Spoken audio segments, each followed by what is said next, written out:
"You're fired, Mercer. And this time your daughter can watch what disloyalty costs." The words cracked across the crystal grand lobby beneath a chandelier bright enough to make every shameful thing look polished. Evan Mercer stood in his gray maintenance shirt, one hand shielding 9-year-old Lily as she held up her cracked phone, its red recording lines still moving. Grant Voss smiled like a man protecting a brand, not burying a truth. From the mezzanine, Margaret Ellison stopped walking. Lily whispered, "Daddy, it's still recording." 3 hours earlier, the same lobby had smelled of lemon wax, cold marble, and expensive perfume, the kind of clean that hid how old a building could be behind its walls.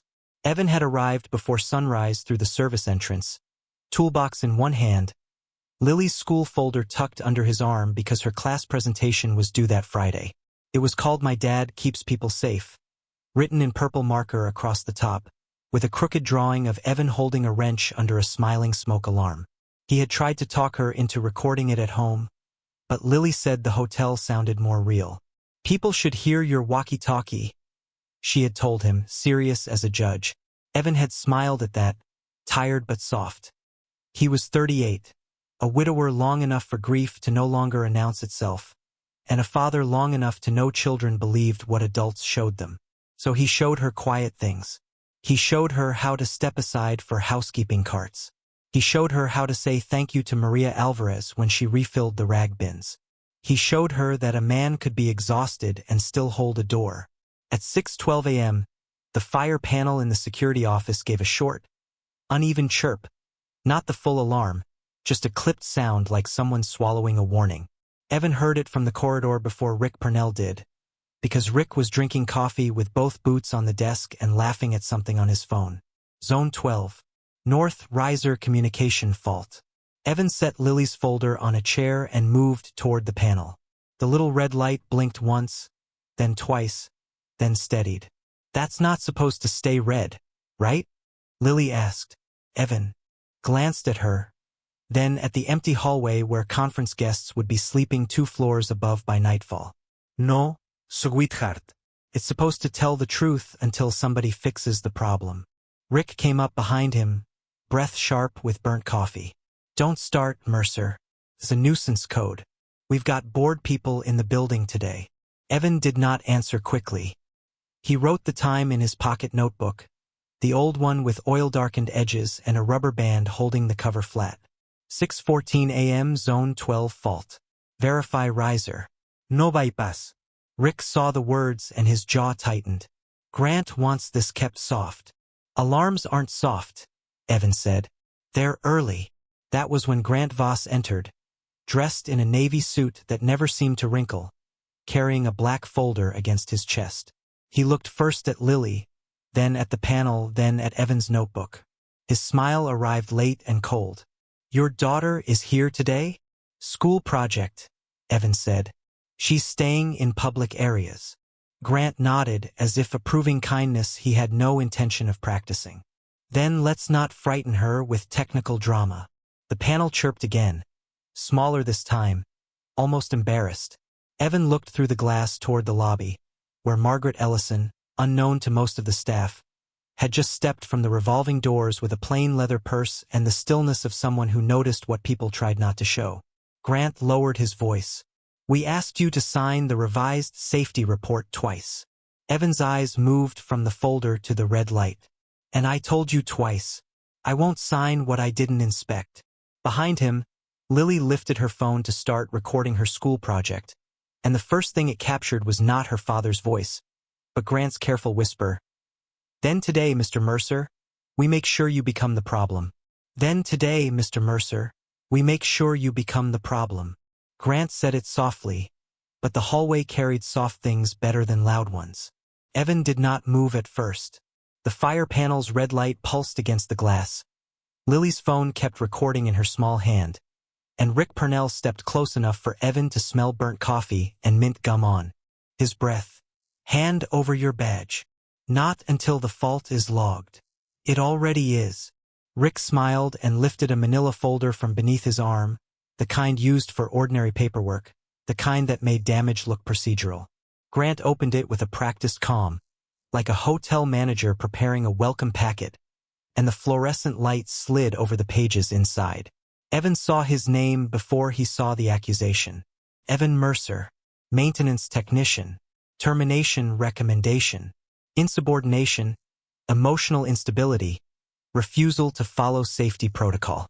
The words sat there in black ink, neat and clean and cruel. Lily leaned closer, her school folder pressed against her chest. Evan lowered his hand, not to hide the paper from her, but to keep her from stepping between adults who had already decided how the story should sound. "My dad isn't unstable," she said, too quietly for most people to hear. Grant looked down at her with a smile that belonged on a brochure, not a human face. "Sweetheart, grown-up workplaces can be complicated." Evan's jaw tightened once. "Don't use that voice with her." Grant's eyes flicked up. "Then help me keep this professional." They moved from the service corridor toward the lobby because Grant wanted witnesses, but not questions. Marble swallowed their footsteps. The chandelier burned above the front desk. A bellhop froze with a luggage cart. Two guests near the coffee bar stopped mid-conversation. Paper cups lifted but forgotten. Rick walked half a pace behind Evan, close enough to make it look like escort, not intimidation. At the front desk, Grant placed the folder on the polished counter and turned it so Evan could see the final page. "We gave you a chance to document cooperation." "That's not cooperation. That's policy." Evan looked down. There, beneath a paragraph saying the Zone 12 alert had been inspected and found non-critical, was a signature meant to be his. It curved through his first name too tightly and ended Mercer without the long hook he always made in the M. The same hook Lily had traced dozens of times when she made birthday cards and permission slips. Lily saw it too. Her eyebrows pulled together in that careful way. Children look when the world stops matching what adults promised. Grant kept speaking, gentle and deadly. "You refused to follow the revised safety report. You alarmed staff unnecessarily. And you challenged a supervisor in front of a minor." Rick gave a sympathetic sigh for the room. "Nobody wants this, Evan. You've been under a lot of stress. Single parenting is hard. We all understand." A few people looked at Evan's worn work boots then, at the gray shirt darkened under the arms, at the toolbox with scratched initials on the handle. The judgment was quiet, which somehow made it heavier. Evan felt Lily's hand find the back of his sleeve. He did not pull away. He did not explain grief, bills, school lunches, or how many times he had fixed frozen pipes in this building before sunrise while guests slept under white comforters. He only placed one finger beside the false signature. "When did my hand learn to lie for you?" Rick's smile twitched. Grant closed the folder halfway, not enough to hide the page, but enough to reclaim control. "This is standard paperwork." "Standard for who?" Evan asked. Rick leaned in and murmured, "Nobody reads the last page." It was meant to be a small insult, a shove wrapped in a whisper, but from the mezzanine Margaret Ellison had stopped beside the brass railing. She was still dressed like an ordinary guest, her plain leather purse hanging from one wrist, her silver hair tucked neatly behind one ear. She had not heard everything. She had not chosen sides. But she saw Grant's hand press down too quickly on the folder, saw Lily lower her cracked phone and tap the screen as if saving something, and saw Evan, accused and cornered, reach back to steady his daughter before defending his own name. The lobby went on pretending to breathe. Somewhere behind the desk, a printer clicked and spat out one more page. Evan looked at the corner Grant had tried to cover, and for the first time his calm changed into something colder. The timestamp on the forged statement was after the fire panel had already gone red. The timestamp on the forged statement sat under Grant's thumb like a splinter he thought no one could feel. Evan saw it, said nothing, and gently eased Lily's hand away from the edge of the counter before her small fingers could touch the folder again. "We're leaving," Grant said, still wearing that polished smile for the lobby. "Human resources will mail the rest." But before Evan could lift his toolbox, a soft sound came from the service hallway behind them. Not a cry exactly, more like breath catching on the way out. Maria Alvarez stood near the housekeeping cart with a pen in her hand and a clipboard pressed to her chest. Her gray uniform was damp at the cuffs from mopping the restroom floors, and a yellow caution sign leaned beside her like a witness nobody had called. Rick saw her and his face tightened. Maria, not here.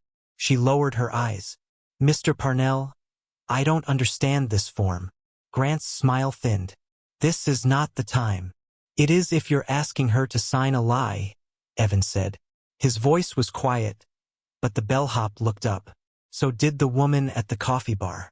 Maria held the clipboard out just enough for Evan to see the top line.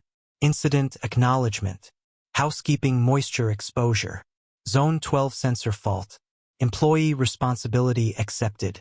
Evan felt Lily's hand grip his sleeve again, but this time he did not step back. The smell of lemon wax mixed with the faint metallic scent still clinging to his shirt from the control room. His paycheck was already gone. His badge was hanging useless against his chest. Rent was due in 9 days. Lily's winter coat had a broken zipper. And there was a voicemail from the dentist he had not returned because second notices were easier to ignore than shame. For 1 second, the tired part of him whispered, "Walk away. Take your child home. Survive." Then he looked at Maria's hand. The pen shook between her fingers. Evan knew that kind of fear. Not loud. Not dramatic. The fear of losing one small thing that held 10 other things together. She didn't cause that fault, he said. Rick gave a low laugh. You don't even work here anymore. Evan nodded once. Then I've got nothing to gain by saying it. Maria looked at him, eyes wet but guarded, as if kindness had become something she had learned to mistrust. Grant stepped closer to her, lowering his voice into something almost fatherly. Maria, this is just routine documentation. It protects everyone. Evan reached out, not for the clipboard, not yet, but for the pen. He held his palm open and waited until Maria chose to place it there. Don't sign pain that doesn't belong to you, he said. Rick's jaw flexed. You always have to make it noble, don't you? Evan didn't answer. He looked at the time printed on the form. 2:17 a.m. The same minute he had written in his oil-stained notebook after seeing the panel silent remotely. He slipped the notebook from his back pocket, the rubber band snapping softly as he opened it. Lily leaned close, not reading like an investigator, just recognizing her father's careful block letters the way children recognize a bedtime prayer. Panel silent remotely. No water flow test completed. No housekeeping exposure present. Maria whispered, I was on lobby glass at 2. Camera by the elevators would show me. Rick moved fast then, snatching the clipboard back with a sharp scrape of paper against metal. The motion pulled a yellow sticky note loose from behind the form. It fluttered down, face up, onto the marble between Evan's boot and Lily's sneaker. RP 47/after hours override. For a moment, no one bent to pick it up. From the mezzanine, Margaret Ellison's hand settled on the brass railing. She had seen Evan lose his job and still spend his last ounce of standing to protect a woman the hotel expected not to fight back. She had not heard enough to believe him, but she had seen enough to doubt them. Lily looked at the note, then at Rick's badge clipped crookedly to his belt. Daddy? She whispered. Those are his letters. Evan slowly picked up the sticky note with 2 fingers and held it beside Maria's in signed form. And the small act of protecting her suddenly looked less like kindness and more like the first key turning in a locked door. The sticky note looked harmless in Evan's hand, which was exactly why Rick tried to laugh it away. You're building a conspiracy out of office trash, he said, reaching for it. Evan folded his fingers just enough to keep the paper safe. Not dramatic, not defiant, simply careful. Grant turned toward the watching lobby with a calm manager's face, the kind that told guests there was nothing to see. Mr. Mercer has been under strain, he said softly. He's involving staff in a personnel matter, and that is inappropriate. Maria stepped back as if the word staff had pushed her. Lily stood beside Evan's toolbox, her cracked phone now dark in her palm, her school folder bent against her ribs. For the first time that morning, Margaret Ellison came down the mezzanine stairs.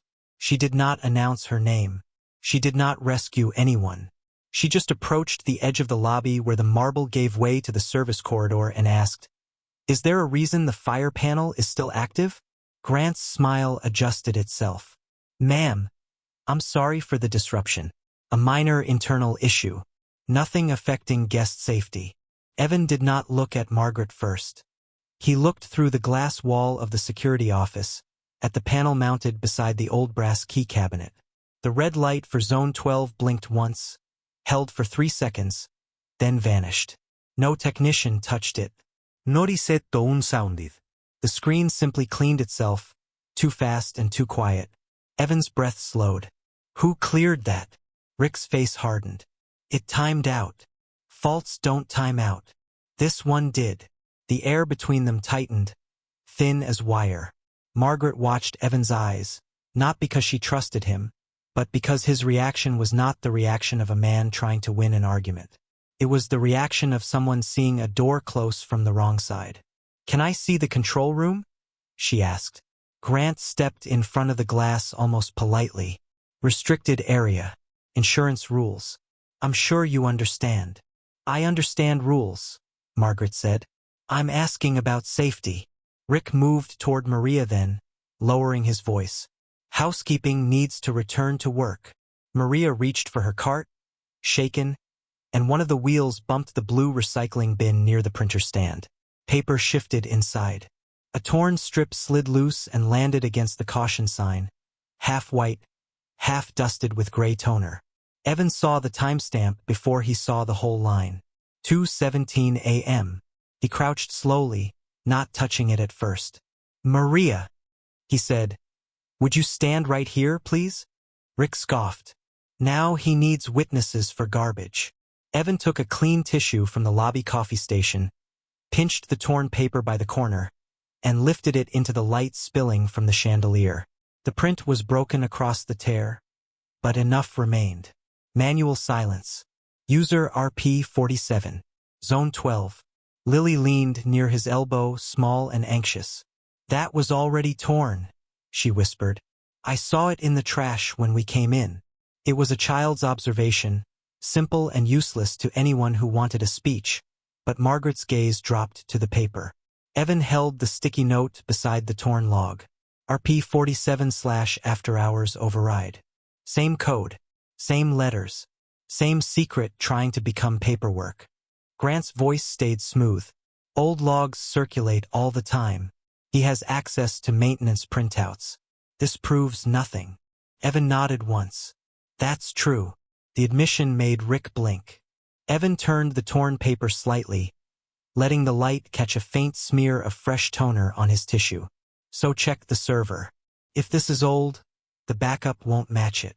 Margaret looked from the paper to the glass wall, where Grant still stood just a little too perfectly between her and the control room. What time did you say there was no event? She asked. Grant answered too quickly. There was no 2:17 event. The lobby seemed to inhale. He had named the minute before anyone had read it aloud to him. Evan looked down at the torn log, then at Lily's dark phone, then at the panel that had gone clean without being fixed, and he understood the first clue had not cleared the truth at all. It had only proved someone inside the building knew exactly which minute needed to disappear. Grant had said the minute too fast, and for a heartbeat even the chandelier seemed to stop humming. Evan did not pounce on it. He did not turn to the lobby and announce victory. He only folded the torn service log into the clean tissue and held it where Margaret could see it without touching it. If the server says I'm wrong, I'll walk out, he said. Rick gave a tight little laugh. You were already walking out. Then, from beyond the lobby doors, a violin note rose and snapped off. The ballroom staff were testing sound for the charity gala, and the big room glowed gold through the open double doors. All white linens, silverware, and centerpieces arranged to look effortless. Grant seized the distraction like a lifeline. We are not shutting down a fundraiser over a fired technician's imagination. Evan turned his head slightly. It was not the music that caught him. It was the thin electric rasp beneath it, a dry little buzz hiding behind the air conditioning, followed by a smell so faint most people would have named it dust. Evan knew better. Warm plastic. Insulation beginning to cook. He looked toward the ballroom wall where decorative uplights washed the old wood paneling in amber. Kill power to the east accent circuit, he said. Rick rolled his eyes. Here we go. Now. You don't give orders here. Grant stepped closer, voice low and polished. Mr. Mercer, please don't frighten donors and guests with another performance. Evan looked at Margaret. Not pleading, not dramatic. Ask them to move the buffet carts away from that wall. Margaret's hand settled on the black folder Grant had tried to keep closed. Do it, she said quietly. Grant blinked. Ma'am, I don't think you understand the operational disruption. Then explain it after the carts are moved. Something in her tone changed the room without raising volume. A banquet captain hesitated, then waved 2 servers back. Evan set his toolbox down, opened the side pocket, and pulled out a flashlight and insulated gloves with the fingertips worn smooth. Lily stayed near Maria, both of them behind the brass luggage rail, safe and small against the wide shine of the lobby. Evan crossed into the ballroom as Rick followed, muttering, "The fired guy smells drama now." Evan said nothing. He knelt beside the East Service cabinet, where a brass plate sat crooked over painted wood. The screws were wrong, newer than the panel, 1 silver among 3 old brass heads.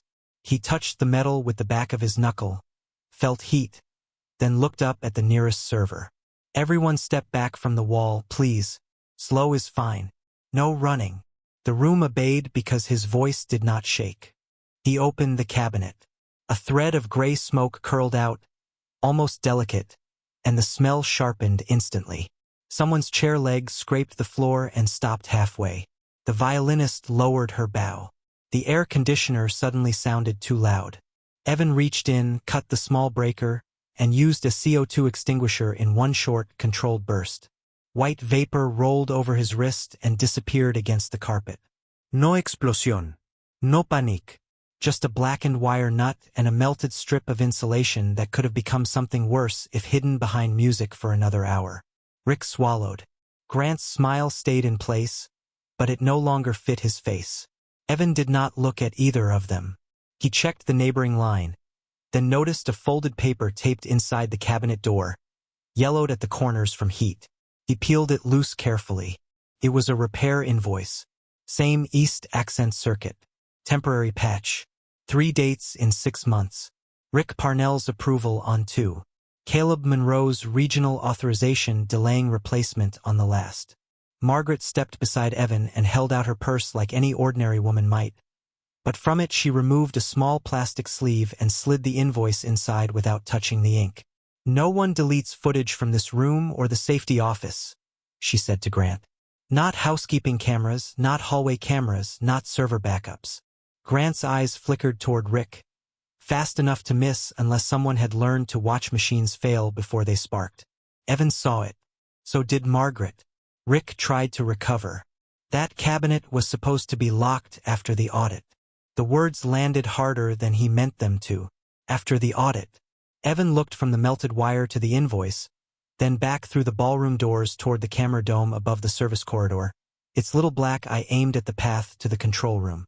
Margaret followed his gaze. Minutes later, when security pulled up the hallway footage, Rick appeared at 2:14 a.m. walking toward the fire panel.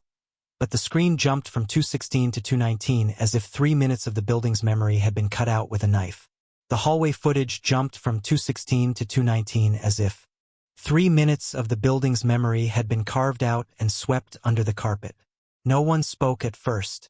The security monitor hummed in the small back office, painting everyone's face in blue light, while the timestamp blinked with the arrogance of something that thought it could not be questioned. Evan stood behind Margaret, not too close, his burned wrist wrapped in a damp towel Maria had brought from the service sink. Lily sat in the corner with her knees together, holding her cracked phone like a fragile bird. Grant leaned one hand on the desk. Old cameras do that, he said. They skip. Evan looked at the screen. Cameras skip when they fail. Logs don't usually fail at the same minute. Margaret did not turn toward him, but her eyes shifted. Show me the service log again. Evan unfolded the tissue. The torn printout lay beside the yellow sticky note and the repair invoice from the ballroom cabinet. 2:17 a.m. Manual silence. User RP47. 3 small pieces of paper, none dramatic alone, but together they made the air feel thinner. Margaret opened her leather purse and removed a slim laptop, not the kind guests carried for vacation.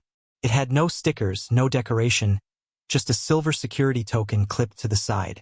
Grant's expression changed by half an inch. "Ma'am, internal systems aren't available to guests." Margaret slid the token into the port. "Then it's fortunate I'm not asking as a guest." She still did not explain. She did not need to. The login screen accepted her credentials before Grant could finish breathing in. Evan saw the name flash for less than a second. M. Ellison. Board access. Rick saw it too, and the color under his collar drained toward gray.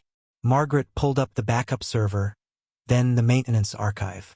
The printer in the corner clicked once and stopped, as if even the machine had decided to listen. The first record matched Evan's notebook. Zone 12 fault. The second matched the torn log. Manual silence. User RP47. Then a third entry appeared at 2:21 a.m., not from maintenance, but from regional management. Margaret opened it. Caleb Monroe's email filled the screen in clean corporate language uglier than any shout. Delay. Sprinkler replacement until after regional bonus review. Keep incident language soft. Nogest fasing disruption. Maria crossed herself silently. Lily looked at her father, not understanding every word, but understanding enough. Grant stepped forward. "That's a budgeting note. You're taking it out of context." Evan could have turned then. He could have used the moment like a weapon. He could have said everything a tired man dreams of saying when powerful people are finally cornered. Instead, he pointed to the hotel schematic pinned on the wall behind security. "North stairwell doors," he said. "Check those before tonight's occupancy fills. If 12 is sleeping full and those doors don't latch right, this isn't paperwork anymore." Margaret looked at him then, fully, not with pity, with measurement. "You're not asking for your job back." Evan's mouth moved like the answer cost him more than anger would have. "My daughter is standing in a building where adults are pretending alarms are opinions. I'm asking you to test the system before people sleep under it." Grant's phone buzzed against the desk. He flipped it over too late. The glass surface reflected the message clearly enough for Margaret to read it upside down. "Get the girl's phone if she recorded anything." From Caleb. Rick saw Margaret see it and immediately reached for a folder, knocking a pen to the floor. The little sound cracked through the office. Lily pulled her phone closer to her chest. Margaret closed the laptop halfway, not to hide the evidence, but to end the private performance. "No more hallway conversations," she said. "No more revised reports. No more missing minutes explained by people who benefit from them." Grant swallowed. "We can handle this internally."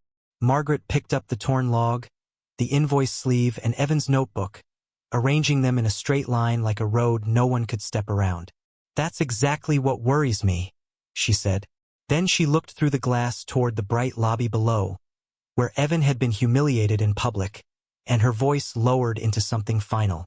"Call the board into the conference room. Now." The conference room above the Crystal Grand lobby had glass walls on 3 sides, so every person inside could see the exact patch of marble where Evan Mercer had been fired in front of his daughter. The chandelier below still burned white and beautiful, indifferent to shame.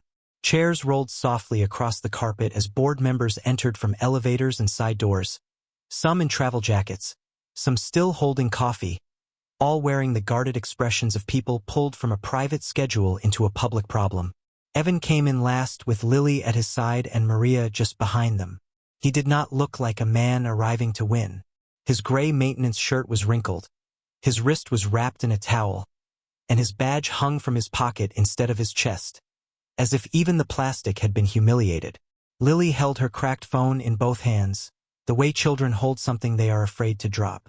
Margaret Ellison took the seat at the head of the table, but she did not introduce herself with drama. She placed Evan's notebook, the plastic sleeve with the repair invoice, the torn service log, and Lily's phone on the table one at a time. Each object made a small sound. Each sound seemed louder than it should have been. Grant Voss stood near the screen with Rick Purnell beside him. Both men suddenly polished in a different way, the way people polish themselves before lying in front of witnesses. Caleb Monroe appeared on the large monitor from the regional office, his tie centered, his face calm, his background blurred. "Let's be careful," Caleb said. "A misunderstanding handled emotionally can become reputational harm." Grant nodded as if grateful for adult supervision. "That's exactly our concern." Mr. Mercer refused revised documentation, frightened staff, interfered with a charity event, and involved his minor child in a workplace dispute. A few board members glanced toward Lily. Evan felt it and gently moved his chair half an inch closer to hers. "She's not here to argue," he said. "She's here because adults spoke where a child could hear them." Margaret's eyes did not leave Grant. "Continue." Rick opened the termination folder and slid forward the page with Evan's alleged signature. He signed cooperation, language, then changed his mind once he realized discipline was coming. For one moment, the room seemed to lean toward them. Paper still had power. Corporate language still wore a suit better than truth wore work boots. Then Margaret turned the page and placed beside it the photo Lily had taken in the lobby, next to Evan's real signature from his employee insurance form.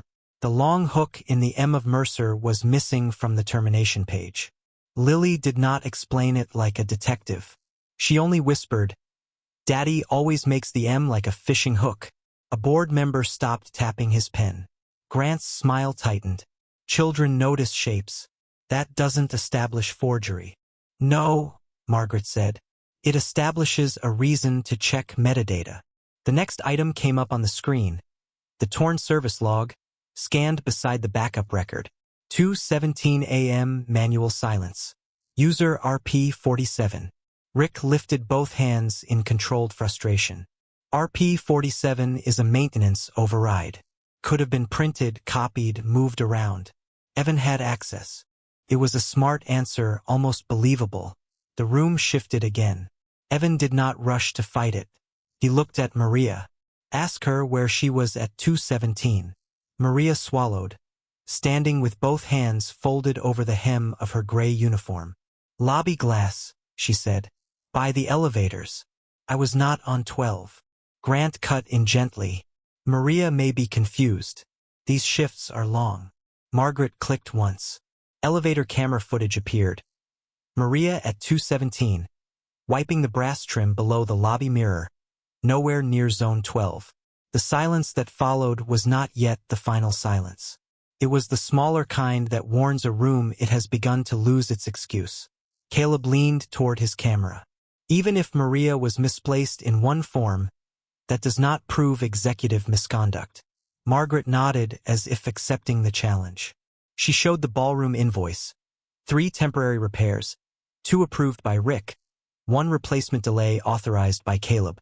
Then the hallway footage appeared. Rick walked toward the safety office at 2:14. The video jumped. 2:16 became 2:19. Rick exhaled through his nose. Old camera system. Evan finally spoke again, quiet enough that everyone had to listen.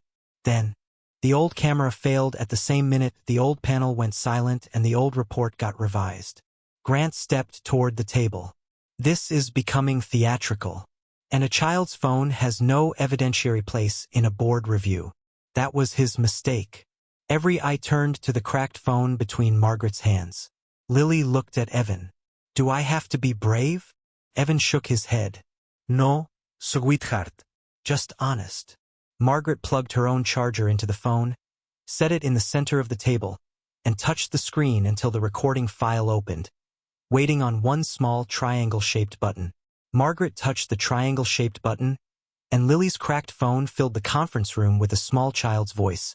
"My dad says alarms are promises people make before danger comes." The words trembled through the speaker, innocent and bright, recorded before any of them knew the morning would become a trial. Lily stared at the table as if the sound had come from someone braver than her.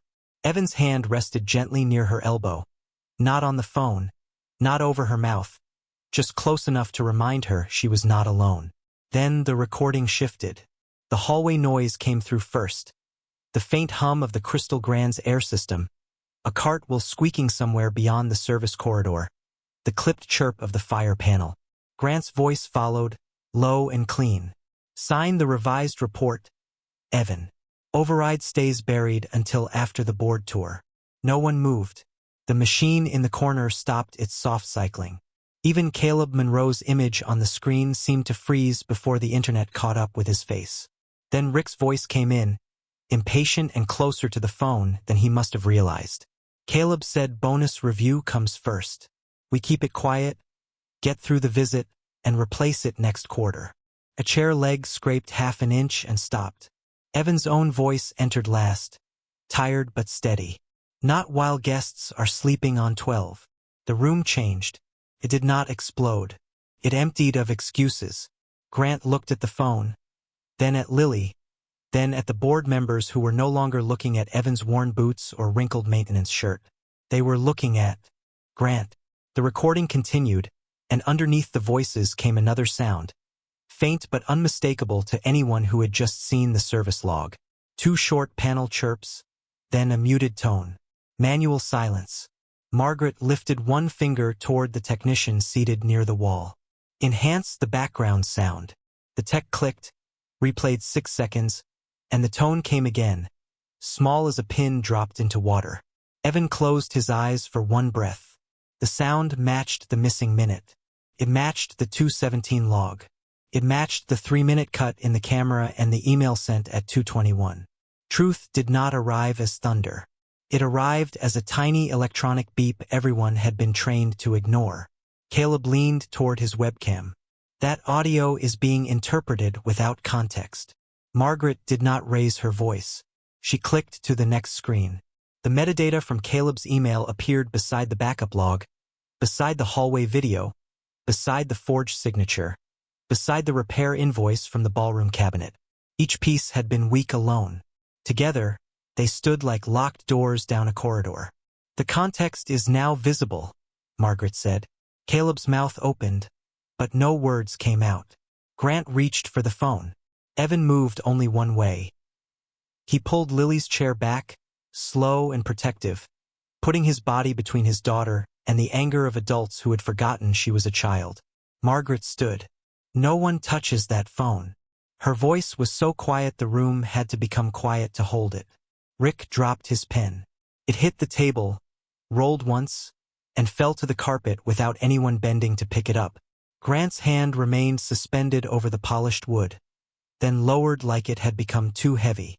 Through the glass wall, the chandelier still burned over the lobby below, shining on the same patch of marble where Evan had been called disloyal. But now nobody was laughing. Nobody was whispering about stress, single parenting, or emotional instability. Margaret looked to the board. Effective immediately, legal hold is placed on all safety records, maintenance footage, email archives, and personnel actions related to this incident. Mr. Voss, Mr. Parnell, and Mr. Monroe are suspended from system access pending independent investigation. Caleb's screen flickered as someone off-camera spoke his name. Grant swallowed, his face pale beneath the perfect shave. Rick stared at the carpet where his pen had vanished. Evan did not smile. He did not say "I told you so." He only looked at Lily, whose fingers had loosened around the hem of her sweater for the first time all morning. "You did okay," he whispered. Lily's eyes filled, but she nodded.